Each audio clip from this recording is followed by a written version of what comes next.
Coach, I've heard you talk many times about like emotion on the sideline and stuff like that. And I noticed yesterday when the backups were in, I mean, like Travis Kelce was right up there, high-fiving defensive players coming off.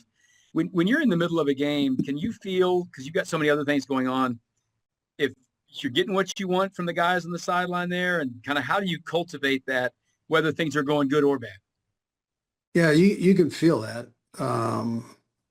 You, yeah, and so you see it in the preseason all the time, and but you can feel it as a coach on the sideline. You feel when your guys are into it or not into it, and it's important if they're a little bit down that the coaches help out with that. But you don't have to do. These guys have good energy. So when I talk about a good rooms or a good energy on a team, those things are said because I feel those things from like what you saw, which is a good observation. But yeah, that's the guys they really support those young guys, which is a unique thing too.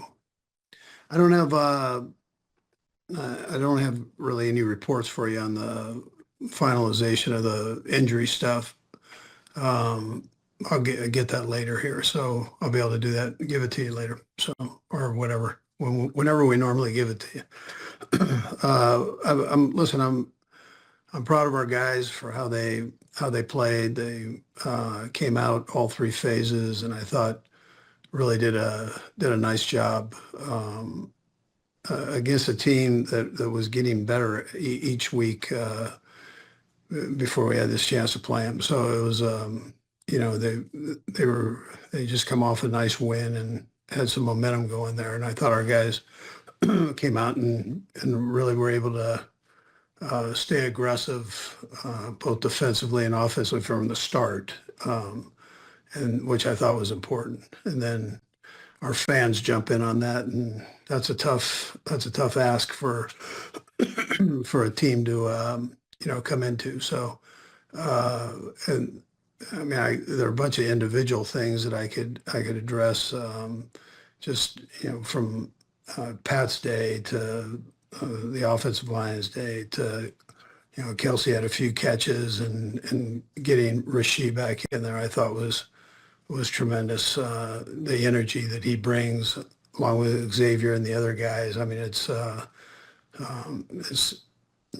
contagious. And then for a defense to shut out an NFL offense is very rare. Just by the stat that you guys threw out there of I've never been a head coach and had a shutout.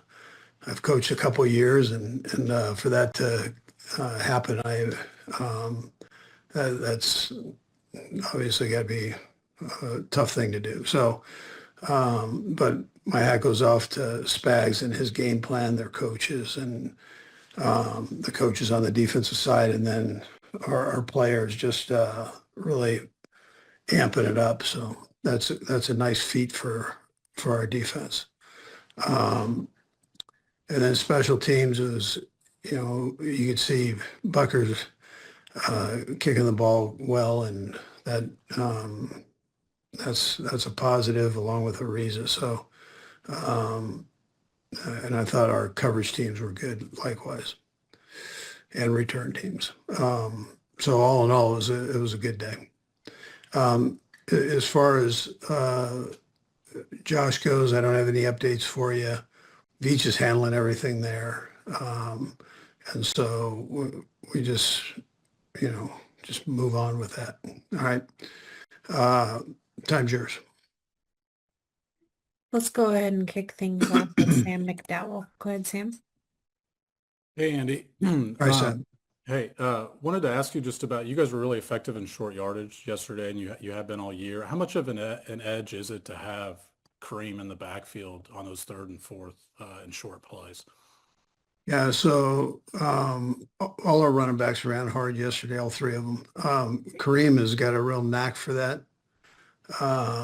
And he's got great vision, and just he's always been good at that part of it. And and so having him back there that's a great thing. Having him on our roster is a great thing because he brings this veteran leadership and confidence to that group, which I appreciate.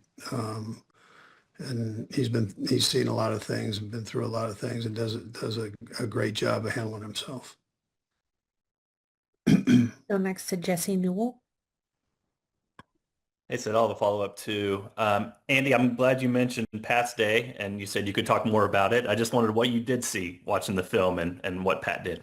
Yeah, I think you saw him execute all the phases in the offense. So we have different categories there, whether it's play pass movements, whether it's 3-step drop, 5-step drop, concepts and then all the screen game that goes with that. So we do a variety of screens, and I like the way he handled that. His checks were good at the line of scrimmage.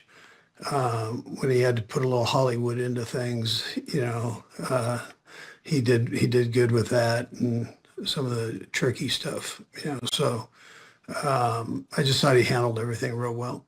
And then I want to ask you about Rashard Smith. Just what are you seeing with his progression? Yeah, I think Matt's done a nice job, along with Todd and Mark of just bringing him along, and he had, I want to say 14 touches yesterday or so and did a nice job with that. He's catching the ball well.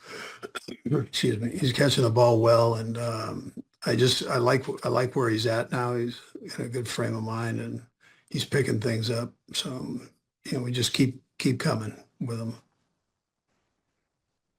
We'll go next to Seren Petra.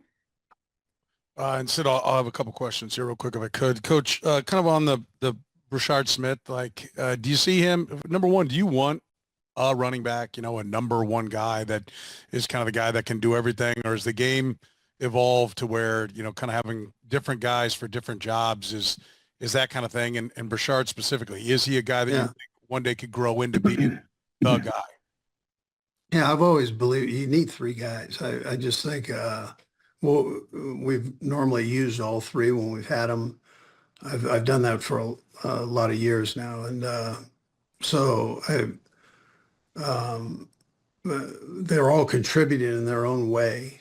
I think it's important for Pop to get in there and get going.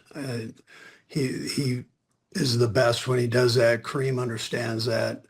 And Kareem gets to pick and kind of choose where he goes in there, or we're able to pick and choose where he goes in there. So, and then Smith gives you a whole different, it's a different deal because he had played the wide receiver position at Miami, so University of Miami before he got to SMU. So his ability to catch the ball and on screens and those type of things is good, and he's got the protections down now, so he can stand back there and still protect. He's not quite as strong as the other guys. If you had to pick something where he can get better at, he's going to need an offseason to get even stronger than what he is to tote it every play. So, but he'll work on that. He's a pretty diligent kid. And then just to continue to ski in Jesse's wake here on his Patrick Mahomes question.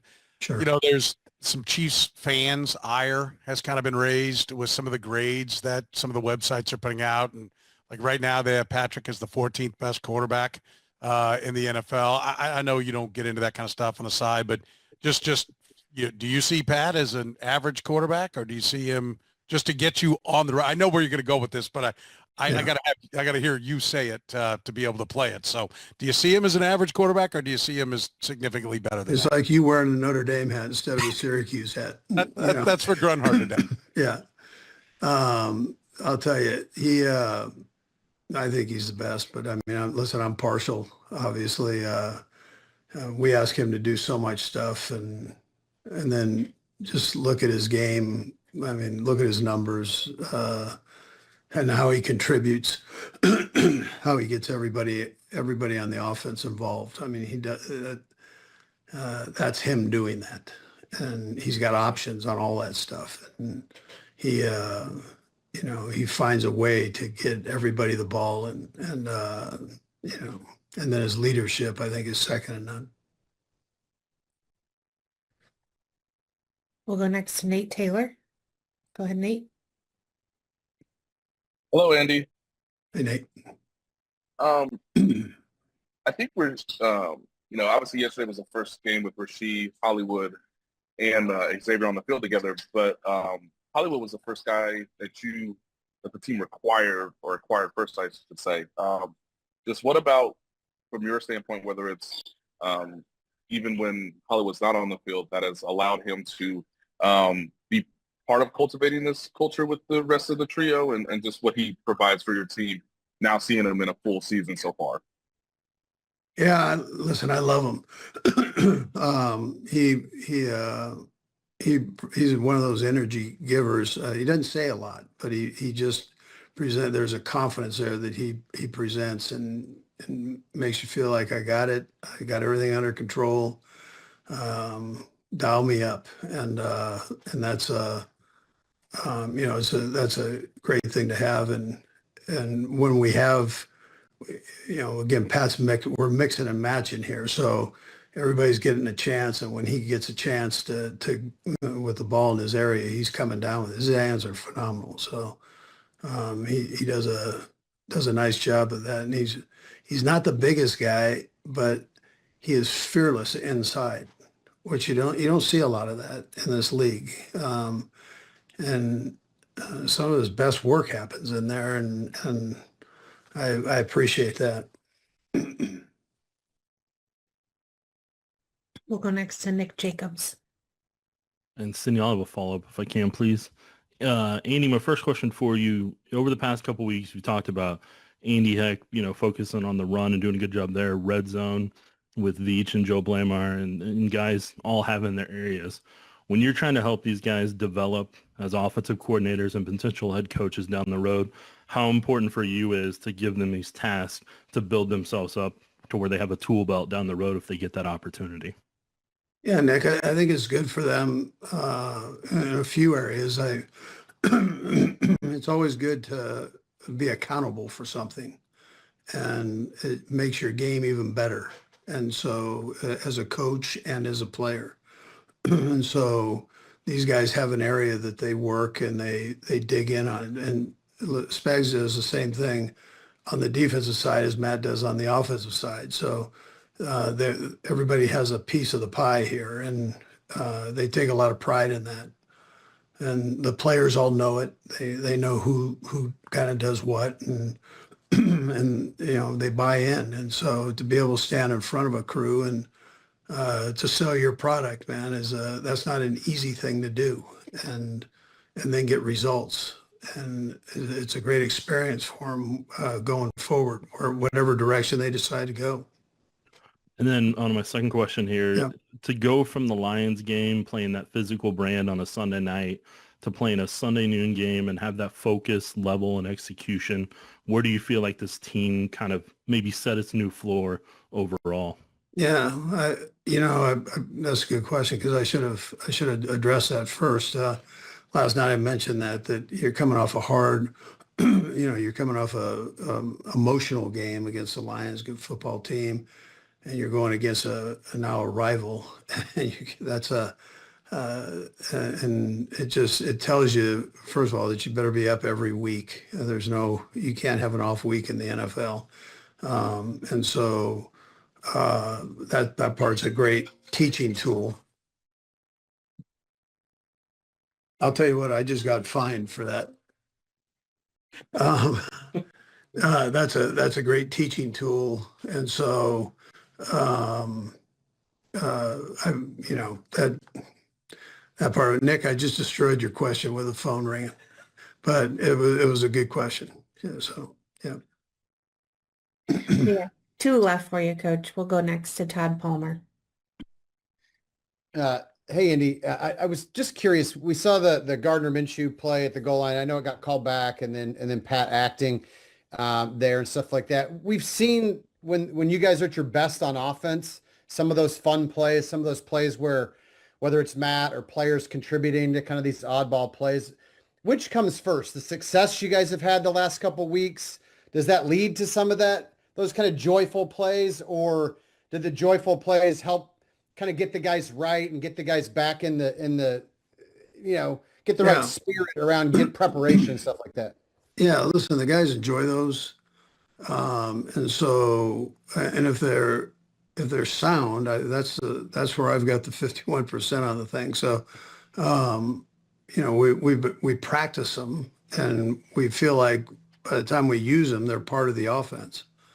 And so we normally could pull them off. We had the one fail on us down there, but normally these things work. And that one, had we not botched it up a little bit there with a snap count and that, it would have, probably would have scored. So we got to tighten that part up. But no, we practice these things and spend time at them. So We'll go last to Todd Lebo. Coach, I've heard you talk many times about like emotion on the sideline and stuff like that. And I noticed yesterday when the backups were in, I mean, like Travis Kelce was right up there, high-fiving defensive players coming off. When you're in the middle of a game, can you feel, because you've got so many other things going on, if you're getting what you want from the guys on the sideline there, and kind of how do you cultivate that, whether things are going good or bad? yeah, you can feel that. And so you see it in the preseason all the time, but you can feel it as a coach on the sideline. You feel when your guys are into it or not into it, and it's important if they're a little bit down that the coaches help out with that. But you don't have to do. These guys have good energy. So when I talk about a good rooms or a good energy on a team, those things are said because I feel those things from them, like what you saw, which is a good observation. But yeah, that's the guys they really support those young guys, which is a unique thing too. That's it, Coach. Thank you.